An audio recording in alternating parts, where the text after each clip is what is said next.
네, 두 번째 시간은 머니클럽 시간인데요. 이 시간에 환율에 대해서 또 함께 알아보겠습니다. 함께 해주실 분은요, NH선물의 김승혁 연구원님 모셨습니다. 연구원님 안녕하세요. 네, 안녕하세요. 네, 연구원님과는 함께 환율에 대한 이야기 또 나눠보려고 하는데요. 일단 기준금리 인하 기대감을 이야기를 할 수밖에 없을 것 같습니다. 최근에 이제 미국 시장도 그렇고 국내 시장도 이에 따라서 좀 움직이고 있는데 이와 더불어서 그럼 달러의 움직임을 좀 연결해서 같이 설명을 주실까요? 네, 우선 최근 사실 미국의 기준금리 인하 기대가 급격하게 시장을 좀 지배하고 있는 상황이었죠. 네. 아무래도 FOMC 이후에 파월 연준 의장이 기준금리 인상을 사실상 종료했다라고 발언을 하면서 그럼 금리 인하에 대한 타이밍을 고려할 시점이다라는 내러티브가 시장 내에 퍼지기 시작했고요. 네. 이에 따라서 점도표상으로는 3차례 정도의 금리 인하 정도를 베팅했지만 시장은 지금 옵션 시장 같은 걸로 봤을 때 내년 6차례 금리 인하까지도 바라보고 있는 네. 상황입니다. 점도표상으로는 3차례 75bp 정도인데 이제 옵션 시장 같은 경우에서는 6차례 그러면 150bp거든요. 거의 2배 가까운 금리 인하 기대감이 지금 시장에 유입되고 있는 상황이고 네. 이에 따라서 달러 인덱스 역시도 상당히 크게 좀 내려앉았다라고 보고 있는 상황입니다. 달러 인덱스는 102포인트 초반까지 좀 내려왔다가 네. 지금 같은 경우에는 102포인트 중반 정도 수준으로 다시 한번 올라온 상황이고요. 미국채 10년물이나 2년물 같은 경우에도 상당히 급락세를 보였죠. 그래서 10년물 같은 경우에는 4%를 하회하면서 3%대로 도달했습니다.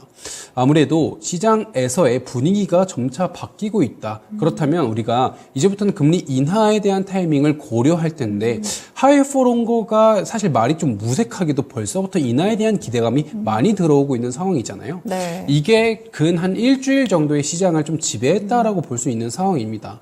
다만 최근 같은 경우 우리나라 환율을 보면 다시 한번 1,300원대로 올라왔어요. 네. 오늘 같은 경우에는 1,307원, 6원 정도에서 다시 한번 등락세를 보이고 있는데 어제 같은 경우 그리고 오늘 같은 경우에는 오스탄 굴스비 총재라든지 연준 이제 위원들이 시장의 기준금리 인하 기대가 너무 과하다. 그렇기 때문에 이런 것들을 우리가 의사소통할 필요가 있다라는 식의 발언과 이제 커뮤니케이션을 시도하고 있습니다. 그거에 따라서 너희들이 6차례 정도 기대하고는 있지만 아니다. 3차례 정도를 점도표에 반응했을 뿐이고 우리는 이거에 따른 시장의 반응을 봤을 때 좀 혼란스럽다. 이렇게 발언을 합니다. 그러다 보니까 아무래도 연말이잖아요. 네. 연말은 흔히 기관 투자자들이 본인들의 포지션을 다시 한번 재조정하는 그렇죠. 마지막 저희가 흔히 윈도우 드레싱이라고 부르는 작업을 진행을 하고 있는데 그 작업을 진행하는 과정 속에서 금리 인하 기대 베팅이 상당폭 유입됐다가 이게 너무 과도하다라고 연준의 커뮤니케이션이 이루어지다 보니까 본인들의 포지션을 다시 한번 되돌리는 그런 어떤 좀 등락세를 보이고 있는 모양새거든요. 네. 그러다 보니까 1,300원 정도에서 좀 등락하고 있는 모습이고 달러 인덱스 역시도 102포인트 중반 수준에서 좀 왔다 갔다 하고 있는 모습을 보이고 있다. 좀 이렇게 정리할 수 있습니다. 그러면 파월 의장의 발언이랑 연준 인사들의 발언들이 약간 좀 엇박자가 나는 건데 시장에서 지금 너무 과도하게 파월 의장의 발언을 해석한 건지 아니면 연준에서도 어느 정도 의도를 했던 건가요? 우선 연준의 의도는 금리 인상은 이제 스톱이고 네. 우리는 경기에 대해서 좀 더 초점을 맞추겠다인 거고 디스인플레이션까지는 아니지만 물가의 하락세는 점차 확인되고 있다라는 거를 메시지를 던진 거예요. 네. 그거에 따른 반응을 이제 점도표를 통해서 구체화를 해보니까 3차례 정도 금리 인하를 바라봤던 건데 네. 시장이 이거를 조금 더 과하게 해석했다라고 보는 거죠.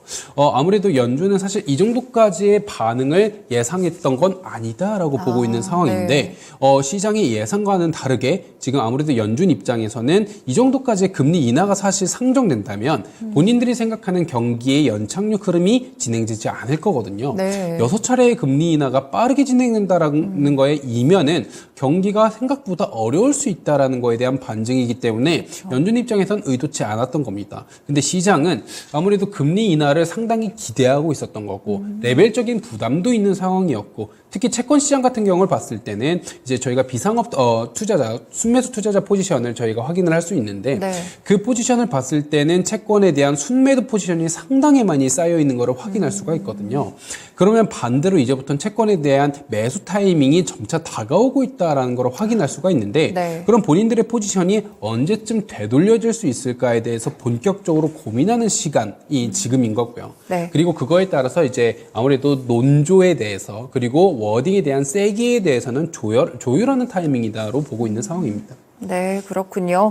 일단 미국에 대해서 먼저 알아봤고요. 오늘 또 바로 일본은행에서 이제 이 통화 정책이 나왔습니다. 결국에 마이너스 금리를 포함해서 완화적인 통화 정책 스탠스를 또 유지하는 것으로 현재 결정이 났는데요. 이번에 지금 통화 정책 회의 이제 결정이 좀 나왔는데 어떻게 예상하고 어떻게 보셨을까요? 우선 실시간 속보를 보면 마이너스 그 기준금리는 그대로 유지를 하고 네네. 상단 YCC 1%도 그대로 유지를 한다라고 얘기를 했는데 중요한 건 이제 우에다 총재의 기자회견을 통해서 나오는 발언들이 중요하다라는 거고요. 네. 그 발언을 통해서 초안화 통화 정책은 고수했다라는 상황 속에서 어느 정도까지 이거를 고수할 것이냐가 좀 더 중요하다라고 보는 건데 네. 핵심 워딩은 이런 겁니다.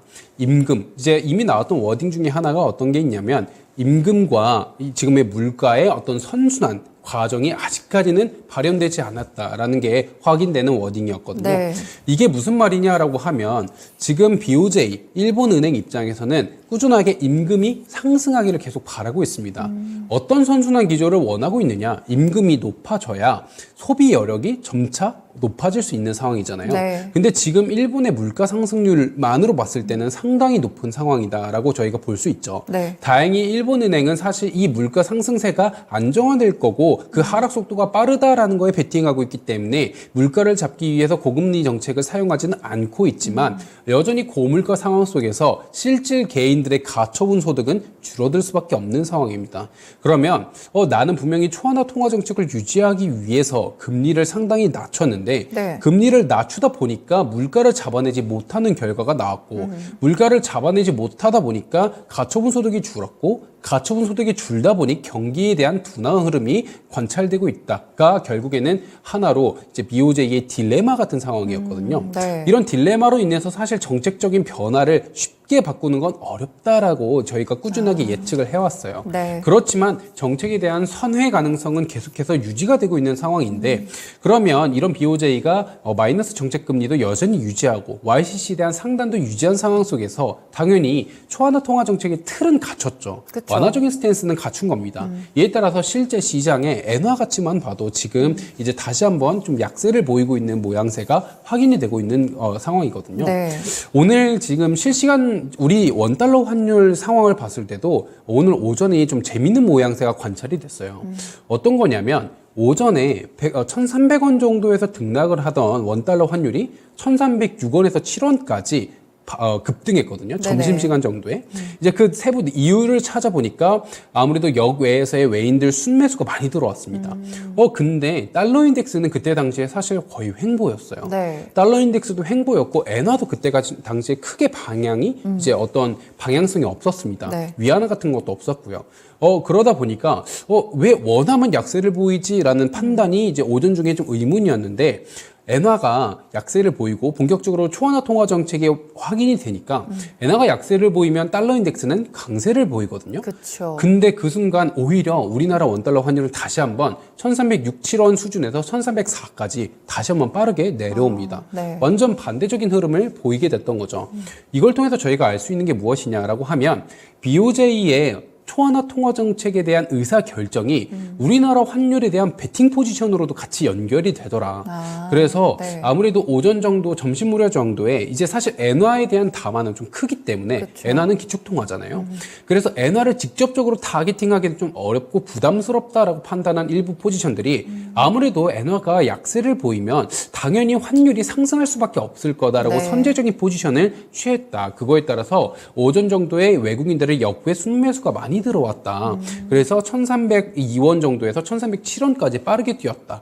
그렇지만 BOJ가 본인들의 입장을 다시 한번 확고히 발표를 하니까 네. 발표를 했다는 건 결국에는 재료가 소멸됐다는 거거든요. 그러면 본인들이 투자했던 거에 포지션을 먹고 빠르게 빠져나왔다라고 해석이 가능하거든요. 네. 이만큼 지금 BOJ의 의사결정은 단지 일본만의 영향을 주는 게 아니라 우리나라와도 상당히 밀접한 연관이 있다라고 보고 있는 상황이고요.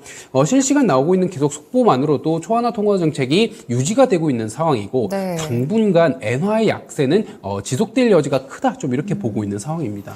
네, 그렇군요. 그러면 일본은행의 경우에 이전에 말씀해 주셨던 게 굉장히 좀 정책 변화가 갑작스럽게 일어날 수도 있다라고 말씀을 주셨잖아요. 그럼 내년쯤에는 좀 마이너스 금리가 종료될 신호를 보낼 수 있을지 그 순서는 좀 어떻게 진행이 될까요? 네, 우선 아까도 말씀드렸듯 일본은 정책 금리에 대한 변화가 가능하고요. 그다음에 네. YCC의 상단과 하단을 건드리는 것이 가능합니다.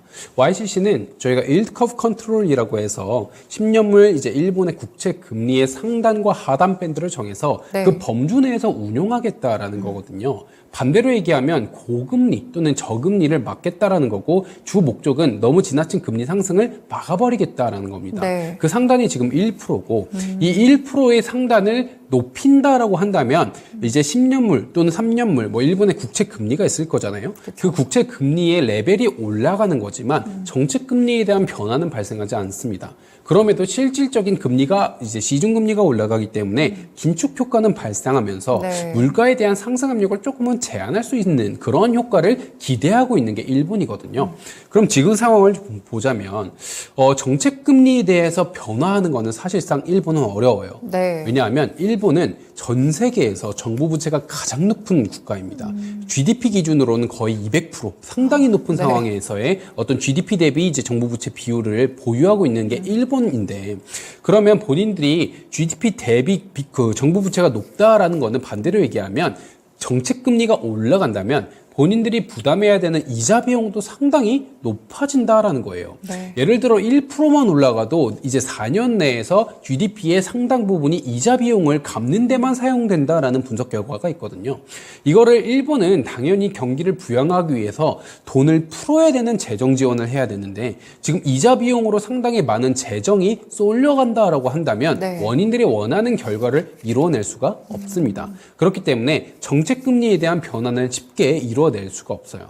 정책 금리는 정부 부채에 대한 부담이 조금은 경감된 이후에 그나마 좀 진행이 가능할 거다라고 보고 있고 네. 다행히도 실질적으로 지금 일본이 정부 부채에 대한 경감을 시키기 위해서 꾸준하게 노력을 하고 있는 상황입니다.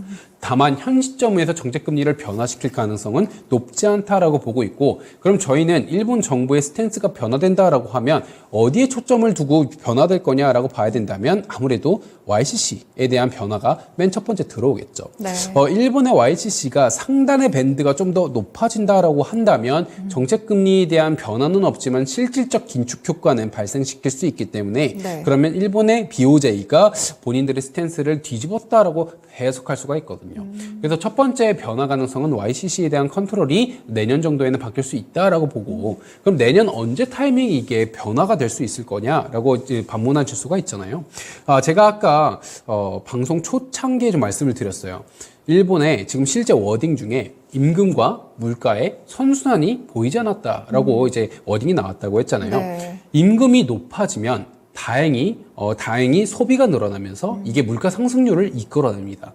반대로 물가가 높아진 걸 근거로 임금에 대한 상승을 요구하면서 실제 임금이 높아지고 그거에 준하는 소비 효과가 올라가게 됩니다. 근데 이거에 대한 선순환이 지금은 발행되지 않았어요. 왜냐하면 물가는 올라갔는데 임금 수준은 표에서 통해서 확인할 수 있듯이 사실 그렇게 드라마틱하게 올라가지가 않았거든요. 네. 그러면 일본은 이런 임금 협상을 흔히 언제 정도 하느냐라고 했을 때 매년 봄에 춘투라는 걸 통해서 일본은 본인들의 임금 협상을 진행하게 됩니다. 네. 또한 지금 BOJ는 아까 말씀드렸듯이 임금이 높아지는 걸 상당히 고수하고 있어요. 그렇기 때문에 내년 봄 정도에 임금에 대한 협상력을 높이기를 원하는 그 시점 정도가 임금 물가에 대한 선순환 이런 경우에는 BOJ의 스탠스 변화에 따라서 결국엔 엔화 강세로 연결될 수 있을 거다. 좀 이렇게 보고 있는 상황입니다. 네, 알겠습니다. 내년 봄쯤에 이런 변곡점을 한번 살펴보시면 좋을 것 같네요. 연구원님 오늘 말씀 여기까지 듣겠습니다. 말씀 고맙습니다. 감사합니다. 네, 이렇게 두 번째 시간은 머니클럽으로 환율에 대해서 알아봤고요. NH선물의 김승혁 연구원님과 함께했습니다. 지금까지 다양한 투자 판단에 도움이 되는 말씀들을 함께 전해드렸는데요. 특정 종목의 상승 하락을 보장하지는 않습니다. 시장의 중심 여기서 마치겠습니다. 오늘도 시청해주셔서 고맙습니다.